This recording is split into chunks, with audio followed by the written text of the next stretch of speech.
What's up guys, welcome to tonight's video. We are getting back working on the SR build, the rebuild. This is episode 3 of the rebuild series. What's up guys, welcome back to the drift round. We out here too.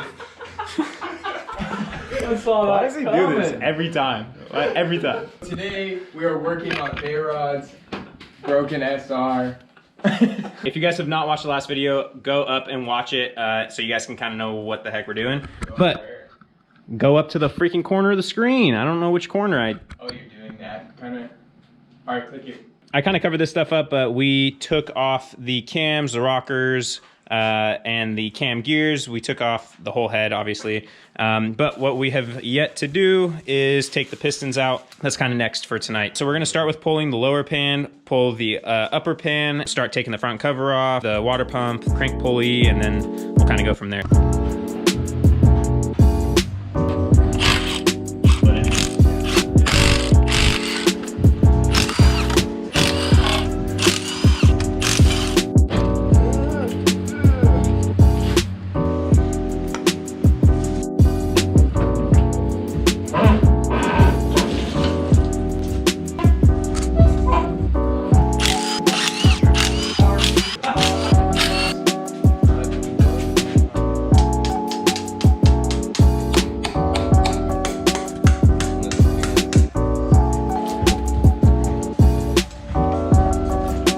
That's sparkly, bro.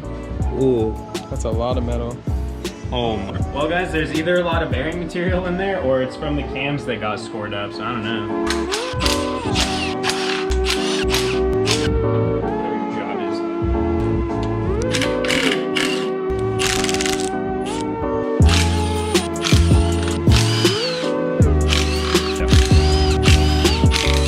So we got the bolts off of the oil pan. Now this is a really cool trick that I learned off of a write-up that I read for disassembling the SR.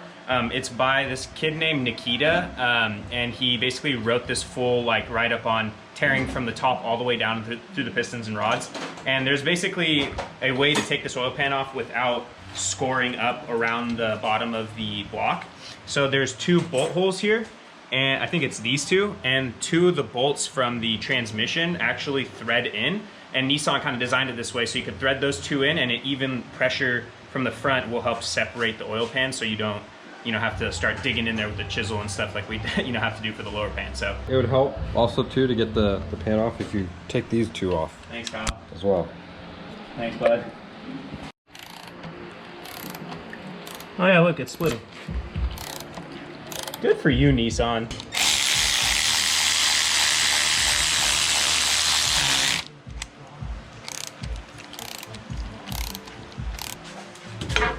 There we go. Nice. Look at that. That just came off of this bolt. Huh. Yeah, I should know how to manage it. Them some flake. I think we know the engine's blown, dude. The viewers Yeah, would love to see that it's not a Just lie. That it's really just rad. you. That your life is just Worse than theirs. Look at a little bit of heat. Look at how that one's so hot. Your front cylinder got starved oil. Oh, it's all burnt. Yeah. All right, so now we're basically just gonna go through and pull each rod cap, see what bearings are left in there. Yeah, if that front main seal hadn't have blown, you were about to send that one to the moon. Yeah, I think like the saving grace here was that front main blowing, because it pretty much made me stop driving for the day, because the smoking was definitely not making me stop. I think we might have saved a little bit.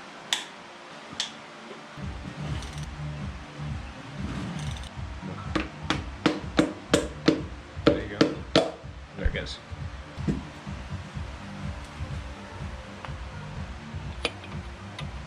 moment of truth right here. Ooh. Yeah, your bearings are still, well, the bearings are still right here. It spun the bearing, because you can see right when we took it off, the center point is right here, off center. Oh, look at this thing. Not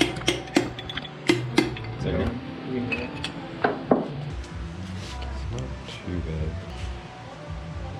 Yeah, I mean, it's kind of scored up, but I don't know. Maybe it's savable, the bearing. So oh, it's got manly rods, dude.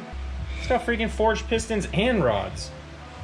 You might be able to save these. Dude, if this is the worst one, Didn't help very much. Yeah. Well, it depends on what bearings they ran. If they ran just cheap bearings. If the sides of the pistons are okay, oh, they're kind of scored up, and that's just cylinder one. Just hit that with some steel wool and call it a day. That's not bad though. It's not bad. This is cylinder one though, so as far as like the cylinders go, number 4 had the worst scoring. Number 1 had the least, but it looks like number 1's bearing was the worst, so. Oh, there's a bunch of flakes of metal, guys. I don't know how much you can pick up in the camera, but.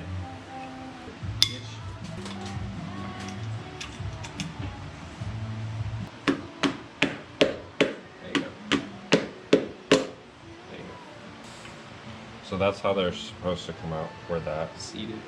Yeah. So see how that has that Oh, it still doesn't look galley, good, though. and it has that oil passage hole. Right. So see it? if you look, yep, that's exactly what happened. There's a hole. That's where the oil comes through. Now if we spin to, Right there. so that one is full. Okay. Never mind. This rod's like perfect. Look, you can still see all the cross hatching. Oh, sick. So the side of this piston looks okay too so far. Yeah. I mean, oh, this side's pretty. Fuck, This one dude. started to spin too, or catch some. Yeah, I saw it on me. Hey, You feel, can feel it. feel that bearing. Yeah. I was not expecting the bearings to be that bad. I had already added new bearings to my cart on Hinjuku, so I had planned on buying new ones because they're not expensive. But I was just like, oh, for good measure. Now I'm like, oof. You guys see this? There's still some cross hatching on this Can you one, flick it but to the other I mean, I side? can feel these rods or these bearings are getting chewed up.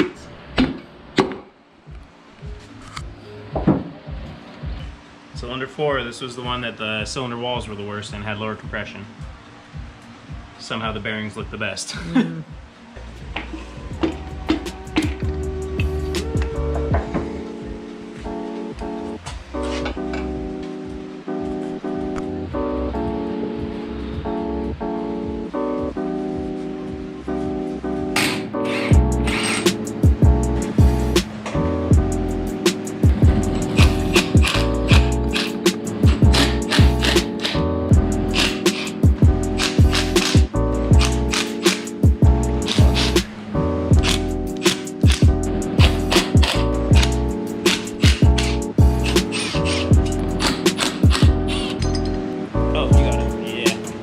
So this is the front cover on an SR, and it's also the oil pump. So I'm actually going to replace this just because, obviously, with all the metal that we found in here, it's a good idea to just not use the same pump. This should be the front main. Does it look damaged? I was gonna say I don't even see it. I don't even see one. Oh yeah, it's right here. So this seal, guys, the front main seal, is supposed to be pressed into the front housing right here, the front cover. So I think what happened is this thing got so pressurized that it pushed itself all the way out into the crank pulley. That's crazy. All right, guys, timing chain is off. I already pulled the guides off. We're gonna put this thing right here. So we ended up pulling the engine off the stand so I could move the mount for the engine stand over. It's kind of all wonky, but there's like no better way to do it. But now I can access the bolts to get the rear main cover off, or the housing or whatever. So we're gonna go and zap these off.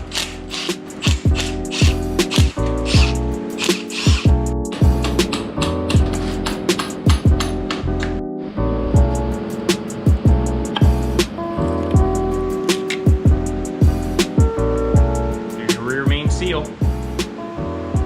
Got a little metal in here. There's probably a little bit of metal everywhere. So we're gonna go ahead and remove the girdle now. Basically, you just gotta take these 8 bolts off in the same sequence that we kind of been doing from the outside, working our way in like quarter turns at a time. So I think these are cranked on pretty tight, so we'll see what it takes. Huge bolts. Yeah, they're massive. Ooh. I feel like this little bolt's not gonna hold this.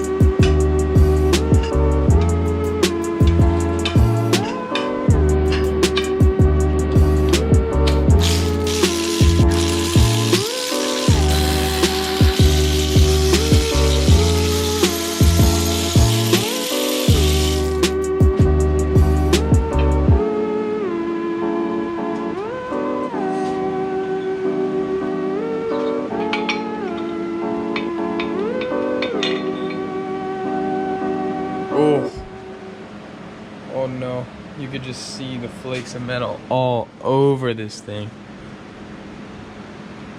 Holy crap. She's toast, buddy. Sucks. I don't know what that Oh, was. my shim. I'm not prepared for this. That's what you do. Well, there's tons of metal on the crank.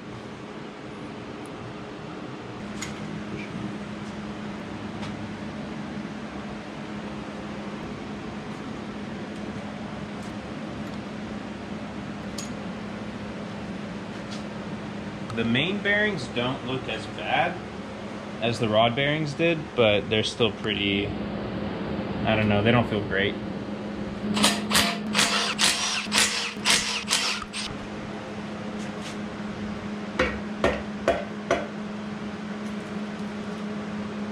Alright guys, well, I think I'm done for the night. This is what the workbench looks like. I kind of was a little under-prepared for how much stuff I was taking off, so I'm running out of space here, but we got basically the pistons and rods out, got the bearings out, got the crank, the girdle, everything. So we're literally down to a bare block at this point. I just pulled the water pump off. So this is it. I wish this was better news. We found a lot of metal. We found rod bearings shot. Some of these main bearings don't look great. The crank honestly doesn't look great. I guess I won't really know until I take stuff to the machine shop. So we're gonna call it a night, and I'm gonna talk to some friends that know these engines, better than I do, and try to kind of get some ideas as far as like what could have happened. Because it definitely spun a bearing in cylinder 1, spun a bearing in cylinder 2.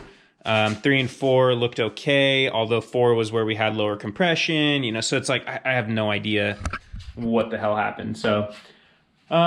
But we're into it this far, so whatever comes next, I'm gonna do. If I have to machine everything and buy new rods and piston, whatever, like we'll figure it out. So I've gotten a little more excited about running an SR. I was kind of like on the fence of even wanting to rebuild this, but I've been just looking up a lot of SR cars and stuff, and just kind of getting excited to have a good working SR. So hopefully a lot of this stuff is salvageable, and we can spend a little bit of money and put this thing back together properly. So anyway. Guys, thank you for the help tonight. Some of the other homies left, but appreciate you guys so much. We're gonna wrap things up a little bit and head inside and just chill. This was a night. All right. Don't forget, guys, like this video, leave a comment, let me know what you guys thought.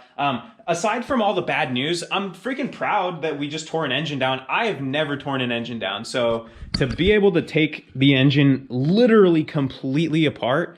Anyway, that's going to be it for tonight, guys. Again, don't forget, like, comment, subscribe. Stay tuned for the next video in this rebuild series. And guys, say goodnight. Good night.